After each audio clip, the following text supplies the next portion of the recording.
तो चलिएगा दोस्तों, कैसे हो? उम्मीद करता हूँ बहुत ही अच्छे हो। चलिए तो आज की क्लास लाते हैं फिजिक्स, और फिजिक्स में सबको लेना है रिक्स।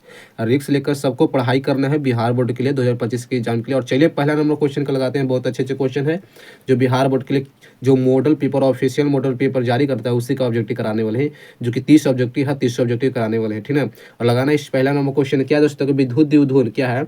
विद्युत द्विध्रुव एक सदिश होता है जिसका दिशा होती है कि उत्तर से दक्षिण से, या दक्षिण से उत्तर से। और ऑप्शन उधर थोड़ा सा है, दिखा देता हूँ। और ऑप्शन नंबर सी है धन से ऋण आवेश की ओर, या ऋण से धन आवेश की ओर। इसका राइट आंसर हमारा क्या होगा? ए नंबर हो जाएगा, दक्षिण से उत्तर की ओर। थोड़ा सा उधर दिखा नहीं सकते हैं, लेकिन ऑप्शन बोल रहे हैं दक्षिण से उत्तर की ओर होता है, ठीक है। ध्रुव आता है सदिश रूप में। चलिए लगाना है दूसरा नंबर क्वेश्चन।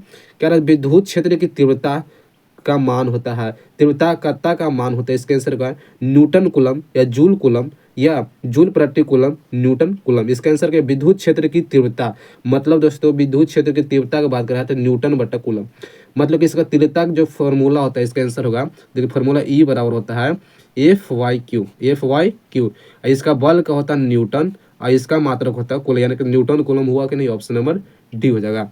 लगाना है तीसरा नंबर क्वेश्चन करें। एक कुलम आवेश के में इलेक्ट्रॉनों की संख्या, जब हम एक कुलम आवेश देते हैं तो उसका इलेक्ट्रॉनों पर संख्याएं कितनी होते हैं? जिसका एक इलेक्ट्रॉन पर जब हम आवेश देते हैं तो 6.25 तो 10 के पावर 18 जो है इलेक्ट्रॉन की संख्या का निर्माण होता है। ऑप्शन हमारा बी होगा। किसी विद्युत रोधी माध्यम में परिवर्तनांक के का हो सकता है? विद्युत रोधी माध्यम में परिवर्तनांक मतलब हो सकता है, चौथा कैंसर है -3, 0, 0.7601। बस 60, मतलब 60 कितना होगा? इसका आंसर होगा -3। क्या है? -3। ऑप्शन नंबर ये होगा। चलेगा। और पांचवा नंबर क्वेश्चन कर, एक विद्युत क्षेत्र के विक्षेपित कर सकता है, एक विद्युत क्षेत्र विक्षेपित कर सकता है एक्स किरण की ओर, न्यूटन के लिए, या न्यूट्रॉन के लिए, या अल्फा किरणों या गामा किरणों के लिए। एक विद्युत क्षेत्र विक्षेपित कर सकता है, पांचवा नंबर का क्वेश्चन है, और इसका आंसर हो जाएगा अल्फा कणों के लिए। अल्फा कणों के लिए इसका आंसर होगा सी नंबर। एक विद्युत आवेश Q को ई परिमाण वाले विद्युत क्षेत्र के रखा गया है, ठीक है। आवेश द्वारा महसूस किया जाने वाला बल होता है, सबको पता है दोस्तों बल का मान होता है, मतलब बल होगा दोस्तों। इसका क्या होगा? छठा नंबर क्वेश्चन होगा, बल बराबर एफ ई, नहीं, बल बराबर पूछ रहे हो ना, एफ बराबर क्यू ई होगा। राइट आंसर ये होगा क्यू ई, ठीक है। मतलब कि बल बराबर होता है ई बराबर होता है, ई बराबर, अरे भाई नीमस लिखाओ ना, ई बराबर हो गया F/Q। मतलब कि एफ को इधर लाएंगे तो एफ बराबर एफ क्यू होगा कि नहीं? बोले ई क्यू होगा कि नहीं? ऑप्शन में क्या होगा? सॉरी तो इसका आंसर क्या होगा? ए नंबर ई क्यू होगा। राइट आंसर ए होगा। कह रहा है कि एल भुजा के एक घन के केंद्र बिंदु पर एक आवेश प्लस क्यू रखा गया था। घन के एक तल का निर्गत विद्युत फ्लक्स, मतलब लक्स यहाँ लिखा फ्लक्स का मान होता है। तो विद्युत फ्लक्स का मान पूछ रहा है क्या? सातवां नंबर क्वेश्चन के आंसर होगा, इसका होगा ऑप्शन नंबर बी। क्या है? ऑप्शन नंबर बी हो क्यू इंटू विद्युत फ्लक्स। राइट आंसर ये होगा दोस्तों, क्यू इंटू ई नोट होगा। राइट आंसर ये होगा, ठीक ना। चलेगा। और लगाना है आठवां नंबर क्वेश्चन। क्या है? आठवां नंबर क्वेश्चन के आंसर लगाए तो, और आठवां नंबर क्वेश्चन है कि एक गोलीय चालक की धारता 1.0 म्यू फराडे है, उसकी त्रिज्याएं हो सकती है। क्या है? उसकी त्रिज्याएं हो सकती है, बताइए तो इसकी त्रिज्याएं कितनी हो सकती है? तो 9 मीटर। क्या है? 9 किलोमीटर होता है। राइट आंसर सी होगा 9, ठीक ना। नौवां नंबर, किसी संधारित्र की धारता निर्भर नहीं करती है, किसी भी संधारित्र की धारता निर्भर नहीं करते। क्या? प्लेटों की प्रकृति पर, आकृति पर, प्लेटों की आकार पर, प्लेटों के आवेश पर, प्लेटों के बीच की अंतराल पर। इसका आंसर क्या होगा? नौवां के क्या होगा? प्लेटों की आवेश पर। इसका आंसर क्या होगा? सी नंबर, जो आवेश का संधारित्र निर्भर नहीं करते। ऑप्शन नंबर सी होगा। और लगाना 10वां नंबर, समान धारिता वाले 3 संधारित्र को पहले समानांतर तथा बाद में श्रेणी क्रम में जोड़ देता है तो दोनों दोनों के दिशाओं का स्थूल धारिता का अनुपात। मान लीजिए कि समान धारिता के वाले तीन तीन संधारित्र, ठीक, 3 संधारित्र क्या था? समानांतर मतलब जोड़ दिए, मतलब 3 हो गया, ठीक ना। उसके बाद श्रेणी क्रम में जोड़े थे, उसका अनुपात होता है, मतलब इसका अनुपात के पूछा ना। 10वां के आंसर होगा ये नंबर 9:1 के। ऑप्शन में होगा 9:1 होता है, ठीक ना। और लगाना है क्या दोस्तों? 11 नंबर क्वेश्चन। 11 नंबर क्वेश्चन है कि वोल्ट मीटर की मात्रक होता है, मतलब वोल्ट मीटर का मात्रक पूछ रहा ना। 12 नंबर क्वेश्चन है, सॉरी 11 नंबर क्वेश्चन है, वोल्ट मीटर का मात्रक होता है क्या है? तो ये विद्युत फ्लक्स लक्स लिखा है, क्या है यार? विद्युत फ्लक्स लिखा 11 नंबर क्वेश्चन। वोल्ट मीटर का मात्रा ना ऑप्शन नंबर सी होगा दोस्तों विद्युत क्षेत्र राइट आंसर सी होगा। 12 में विशिष्ट प्रतिरोध के ऐसा मात्रक होता है, विशिष्ट प्रतिरोध का ऐसा मात्रक, विशिष्ट प्रतिरोध का ऐसा मात्रक ओम मीटर, क्या है ओम मीटर, राइट आंसर हमारा डी होगा। 13 नंबर के परम शून्य ताप पर सिलिकॉन की कोई क्रिस्टलीय व्यवहार करता है, क्या सुचालक की तरह, पूर्ण सुचालक की तरह, अर्धचालक की तरह या अतिचालक की तरह। मतलब ये दोस्तों यह जानते हैं पूर्ण सुचालक की तरह कार्य करता है, पूर्ण सुचालक की तरह। ऑप्शन हमारा क्या होगा बी नंबर। 14 नंबर निम्नलिखित में से कौन सा प्रतिरोध का व्यक्त करता है, प्रतिरोध को व्यक्त करने वाला कहलाता है इंटू एल बट्टा ए। इसका आंसर क्या होगा ए नंबर, ठीक ना। और लगाना है पश्चिमा नंबर क्वेश्चन, क्या करा है पश्चिमा नंबर क्वेश्चन पर लगाई तो, और फटाफट इसका आंसर देते पश्चिमा नंबर क्वेश्चन का। जब क्या है, जब 15 नंबर को जब ताप में वृद्धि होती है तो चालक की प्रतिरोध क्या होती है, क्या बढ़ जाती है, घट जाती है, स्थिर रहती है, चालक पर निर्भर नहीं करती। तो 15 नंबर की सबको पता है दोस्तों, जब ताप में वृद्धि करते हैं तो चालक प्रतिरोध बढ़ती है, क्या बढ़ जाती है, ऑप्शन नंबर ए होगा बढ़ जाता है। विद्युत परिपथ में शक्ति होती है, क्या है विद्युत परिपथ में शक्ति होती है, इसका शक्ति का गुणांक का मान पूछ रहा ना, तो शक्ति होती है, इसका आंसर को वी स्क्वायर बाई आर, ठीक है वी स्क्वायर बाई आर होता है, राइट आंसर हमारा सी नंबर हो जाएगा।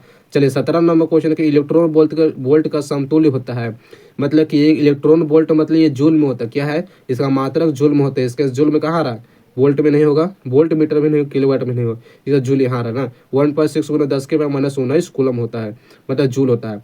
जब एक इलेक्ट्रॉन पे यहाँ पूछता था या कूलम होता है, क्या कूलम होता है, लेकिन यहाँ जूल ये ई भी पूछ रहा है, इलेक्ट्रॉन वोल्ट पूछ रहा है तो यहाँ जूल होता है, राइट आंसर सी होगा, इस पर भी ध्यान रखना है। और 18 नंबर क्वेश्चन कहता है कि विद्युत परिपथ में के लिए किसी बिंदु पर सभी धाराओं के बीच गिनती योग होता है, अनंत होता है, धनात्मक, शून्य को होता है, धनात्मक।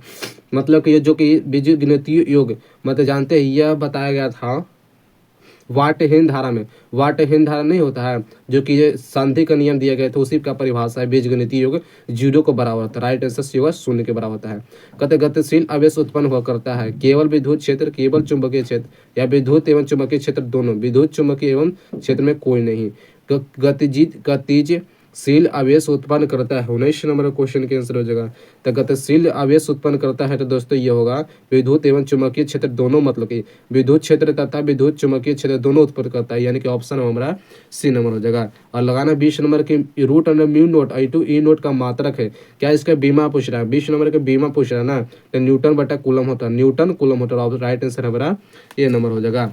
और लगाना है 21 नंबर क्वेश्चन, क्या है कि एक ही दिशा में जाती हुई दो समानांतर इलेक्ट्रॉन की किरण पुंज है, एक ही समानांतर में जाती हुई दो समानांतर इलेक्ट्रॉन की किरण पुंज है, एक दूसरे के प्रति आकर्षित करेगी, एक न आकर्षित करेगी न प्रतिकर्षित करेगी। और ऑप्शन नंबर सी है, थोड़ा सा दिखा देता हूँ, इसका आंसर बताना है।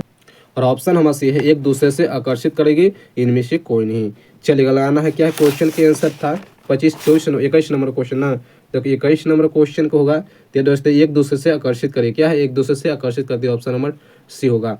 निम्नलिखित में से कौन सा कथन सत्य है, ये तो बात भैया बहुत बार पूछता है ना, 22 नंबर क्वेश्चन के तो बहुत इंपॉर्टेंट क्वेश्चन है, ये बहुत बार पूछ दिया, 2023 में एग्जाम में भी पूछ दिया है। तो ये दोस्तों टाई बराबर एम इंटू टाई बराबर एम क्रॉस बी, ये टाई बराबर एम क्रॉस बी होता है, राइट आंसर बी होगा, एम बी की एकदम वेक्टर के रूप में होता है।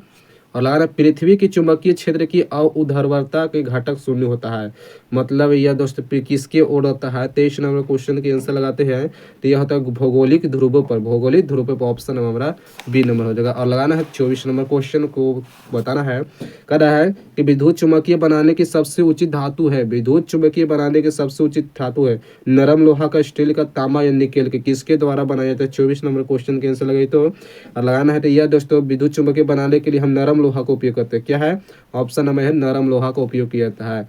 चुंबकीय पदार्थों की चुंबकशीलता का मान होता है ये वन से अधिक, एक से कम या बहुत अधिक।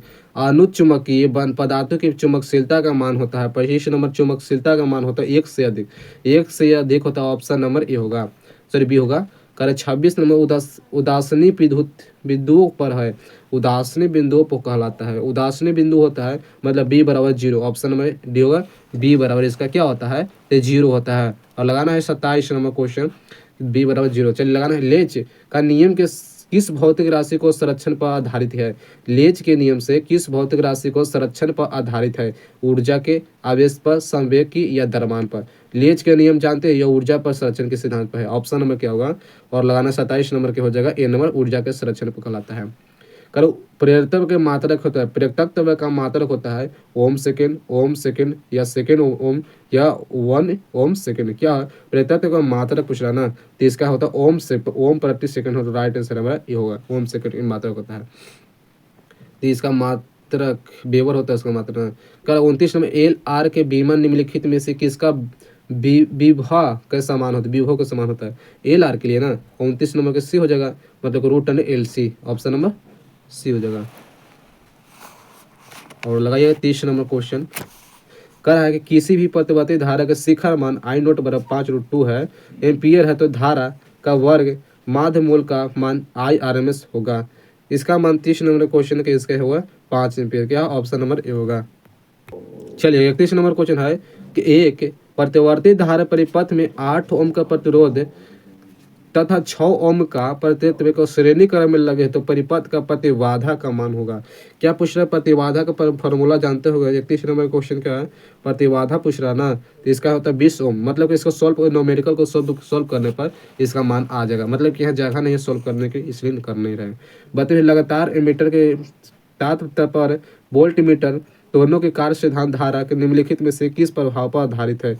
चुंबकीय प्रभाव, रासायनिक प्रभाव या विद्युत उष्मीय प्रभाव या विद्युत चुंबकीय प्रभाव पर? 32 नंबर क्वेश्चन के आंसर होगा चुंबकीय प्रभाव पर। क्या चुंबकीय प्रभाव पर? ऑप्शन नंबर हमारा ये होगा। 33 नंबर के विशुद्ध प्रेरक की परिपथ में शक्ति का गुणांक का मान होता है 0, 0.1, 1, अनंत। मतलब ऑप्शन नंबर क्या है? 33 नंबर का होगा 0 होता है ना। प्रेरित परिपथ में शक्ति का गुणांक मतलब शक्ति का मान होता है, ऑप्शन नंबर ए होगा, मतलब 0 होता है।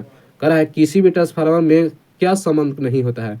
भावार्थ धारा, दृष्टि धारा, प्रतिवर्ती धारा या प्रेरित धारा? तो जो पता है कि जो हमारा भावार्थ धारा होता है और प्रतिवर्ती धारा भी उपस्थित है, प्रेरित धारा भी है, लेकिन दृष्टि धारा है नहीं। लेकिन क्योंकि वो ट्रांसफार्मर है, ये घर की यानी कि बैटरी की तरह नहीं कार्य करता है, ठीक ना। इस बैटरी की तरह नहीं कार्य करता, ऑप्शन नंबर बी होगा। दृष्टि धारा मतलब घरों के लिए है, नहीं होता दृष्टि धारा। ये सब तो ऐसी करंट लेकिन है। और लान 35 एल और प्रतिपथ में प्रतिबाधा मतलब प्रतिबाधा पूछ रहा है, तो root under R² into omega R² बटा L²। राइट आंसर हमारा डी नंबर हो जाएगा। और लगाना है क्या करा 36 नंबर क्वेश्चन, थोड़ा सा सीधा कर लेता हूँ। देखिए 36 नंबर क्वेश्चन और 37 नंबर क्वेश्चन को ध्यान देना है। क्या रहा है कि निम्नलिखित में से कौन सी तरंगे विद्युत चुम्बकीय नहीं है? निम्नलिखित में से कौन सी तरंग है वैद्युत चुम्बकीय तरंग नहीं है? अल्फा तरंग, गामा तरंग या अवरक्त तरंग, एक्स तरंग। 36 नंबर के राइट आंसर लगाई तो 36 नंबर जानते हैं तो अल्फा तरंग है, ठीक ना। ऑप्शन नंबर है अल्फा तरंग होती है। और 37 नंबर है कि सबसे अधिक आवृत्ति की तरंगे हैं। क्या है? सबसे अधिक आवृत्ति की तरंगे है परावैंगनी, गामा तरंगे, दृश्य प्रकाश तरंगे, रेडियो तरंगे। सबसे अधिक आवृत्ति कौन देता है? और आवृत्ति दोस्तों सबसे ज़्यादा देने वाला है तो रेखीय तरंग है, ठीक है। रेखीय तरंग, ऑप्शन नंबर डी होगा। क्या होगा? सबसे अधिक आवृत्ति तरंग होता है डी नंबर। चलिएगा 38 नंबर क्वेश्चन है कि विद्युत चुम्बकीय तरंग के संचालन की दिशा होता है।